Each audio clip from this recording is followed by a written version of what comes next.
I hear Papa G crowing out front. Everybody starts moving around. Spot's acting funny over there. There's Missy.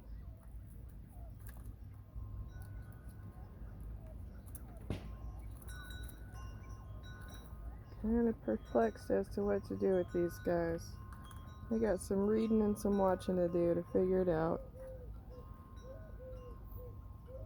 See if I just need to let them have their pecking order.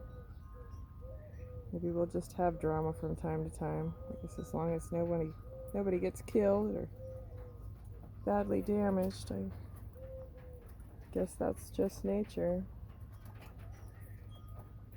Oh, yeah, they're all upset with Poppy out there crowing.